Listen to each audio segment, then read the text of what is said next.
Assalamualaikum warahmatullahi wabarakatuh. Alhamdulillahirrabbilalamin. Assalatu wassalamu ala asrofil anbiya'i wal mursalin Sayyidina wa maulana Muhammadin sallallahu alaihi wasallam. Alhamdulillah pagi hari ini kita bisa bertemu, masih bisa bersua kembali, masih dengan saya Pak Syamsidar Paramabudi. Nah, pada kali ini semoga semuanya baik-baik saja, semua sehat, keluarga juga sehat. Semoga semuanya mendapatkan berkah dan ridho dari Allah Subhanahu wa Ta'ala. Nah, pada kali ini Pak Syam memiliki sebuah istilahnya kita jadi orang Islam itu memang luar biasa. Kenapa luar biasa? Karena ternyata umat Islam itu diciptakan dengan seperangkat wahyu dari Allah yang diturunkan kepada nabinya, yaitu Nabi Muhammad, itu dengan luar biasa. Contohnya apa? Nah, contoh yang akan saya angkat di sini adalah seperti di Al-Quran surat Al-Hadid ayat 25. Nah, di Al-Hadid ayat 25 itu nanti kalian akan menemukan sebuah kata-kata ayat Al-Quran, wa anzalnahul hadid, ya, wa anzalnahul hadid. Jadi Allah menurunkan al-hadid. Al-hadid itu artinya adalah besi. Nah, jadi ternyata besi itu menarik. Kenapa? Karena besi itu ternyata diturunkan oleh Allah, dan memang ternyata besi itu bukan dihasilkan dari muka bumi, tapi besi itu dari luar angkasa, turun melalui meteor-meteorit. Nah, besi yang ada di dunia itu berasal dari meteor-meteor tersebut. Nah, diterangkan juga oleh Al-Quran bahwa besi itu mengandung kekuatan yang sangat hebat. Nah, maka kemudian tidak heran ada nabi yang itu diberi keistimewaan, diberi mukjizat untuk menaklukkan besi, melunakkan besi. Contohnya siapa? Nabi Daud alaihissalam. Nabi Daud alaihissalam itu yang kita yakini sebagai nabi. Beliau itu mampu membentuk besi menjadi berbagai peralatan yang luar biasa. Nah, nabi yang lain juga ada ya, yang selain Nabi Daud alaihi salam, kita juga mengenal ada pemanfaatan besi yang lain itu yang pernah dilakukan oleh Nabi Zulkarnain. Nabi Zulkarnain itu membuat tembok untuk menghalangi kaum Ya'juj dan Ma'juj. Dia menggabungkan lempengan-lempengan besi kemudian dengan timah panas, timah cair, yang kemudian menjadi sebuah tembok yang luar biasa besarnya, yang sehingga membuat Ya'juj dan Ma'juj itu tidak mampu menembusnya gitu. Dan ya luar biasa kan. Nah, berarti kaum muslimin itu harus menguasai besi. Nah, besi ini merupakan contoh dari teknologi. Kita juga harus menguasai teknologi. Makanya tidak heran setiap muslim dimanapun ini pasti akan memiliki sebuah senjata. Bahkan konon dahulu ketika zaman kesultanan itu setiap laki-laki muslim dan perempuan itu semuanya memiliki senjata. Nih saya ambil contohnya. Ini ya. Ini namanya rencong. Nah, tapi karena sudah lama ini dibawa ceritanya dari bapaknya Pak Syam. Bapaknya Pak Syam bawa dari Aceh. Dahulu di masa pemberontakan DITI, bapaknya Pak Syam bertugas di Aceh. Nah, ini rencong untuk perempuan. Kalau rencong untuk laki-laki itu lebih besar lagi. Nah, rencong bentuknya seperti ini. Nah, ini gagangnya kayak gini. Khas banget, khas, luar biasa. Nah, ini dipakai untuk pertahanan diri. Para perempuan di Aceh itu memakai ini. Nah, kita kalau ada yang dari Aceh pasti tahu ya. Nah, ini rencong. Nah, ada lagi yang lain yang Pak Syam punya tapi udah rusak, enggak, karena lama enggak dirawat gitu ya.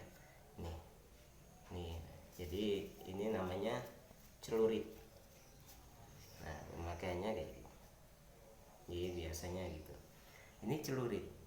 Celurit ini senjata khasnya orang Madura. Orang Madura. Ya, ini celurit. Celurit. Ini luar biasa. Kalau ada lagi celurit yang lebih besar, konon nggak tahu namanya apa ya, camplong atau apa, saya lupa. Mungkin kalau ada yang dari Madura bisa mengkoreksi. Nah, terus ada lagi nih. Nah, ini namanya keris. Saya kebetulan punya lagi keris. Namanya keris. Keris itu biasanya ya begini, ini keris. Tapi karena sayang nggak dirawat, jadinya neyeng. Neyeng itu apa sih? Neyeng itu berkarat gitu ya. Nah ini keris. Nah besi yang kita kenalkan tadi itu adalah alat-alat untuk berjuang. Zaman dahulu orang memakai keris. Ketika orang memakai keris, itu keris ini dipakai untuk berperang,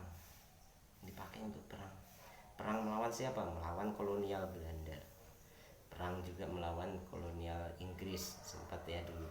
Kemudian perang juga mungkin dipakai untuk melawan Jepang.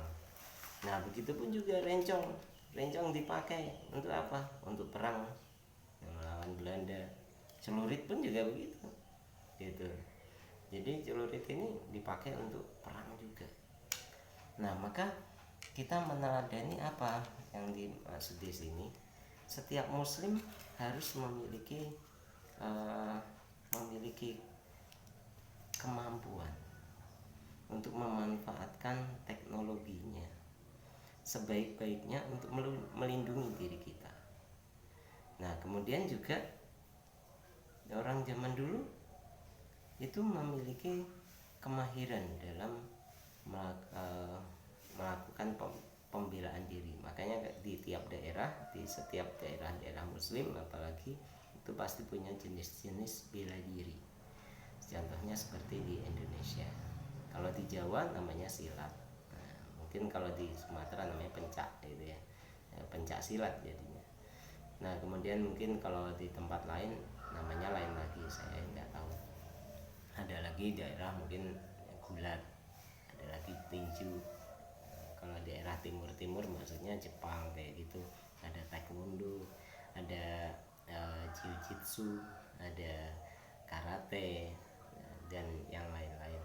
Nah tapi itu semua itu sebenarnya menunjukkan bahwa setiap bangsa itu memiliki caranya tersendiri untuk mempertahankan diri.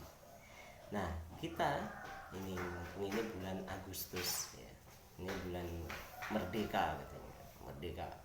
Nah kita harus pahami apakah kita sudah merdeka apa belum. Nah ketika kita belum merdeka, kita harus bersabar. Caranya bagaimana? Caranya kita harus memahami agama kita itu sebenar-benarnya.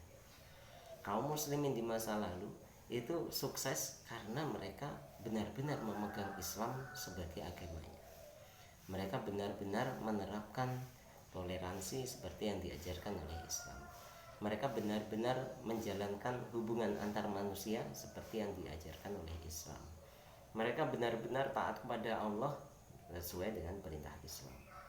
Dan mereka makanya kenapa sih kemudian mereka membuat keris, membuat celurit, atau membuat rencong ya. Ini karena dalam rangka ketaatan kepada Allah Subhanahu wa taala.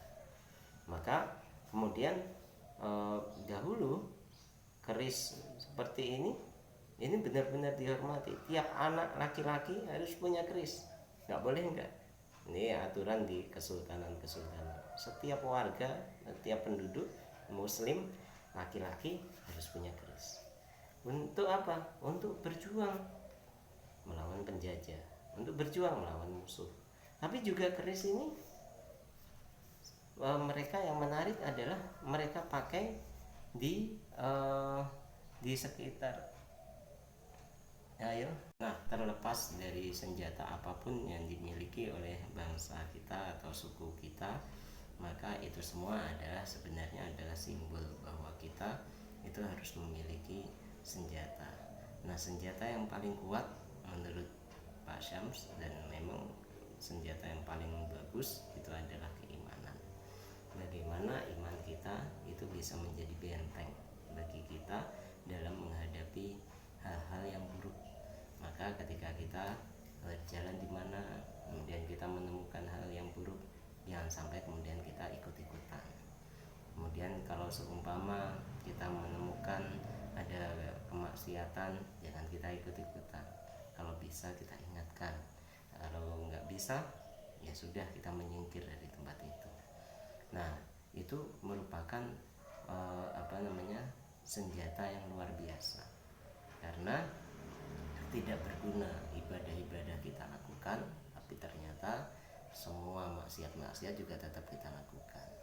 Dan juga tidak berguna pula kemudian kita di Agustus ini teriak-teriak merdeka, merdeka, tapi ternyata kita sendiri itu masih belum bisa memberikan manfaat kepada sesama. Kita harus bisa memberikan manfaat pada sesama dengan mengenalkan ajaran Islam, bukan hanya secara omongan tapi juga secara perbuatan kita. Oke, mungkin gitu dulu dari Pak Syams, kurang lebihnya Pak Syams mohon maaf. Billahi taufiq wal hidayah, biridha wal inayah. Subhanakallahumma wa bihamdika asyhadu an la ilaha illa anta astaghfiruka wa atubu ilaik. Wassalamualaikum warahmatullahi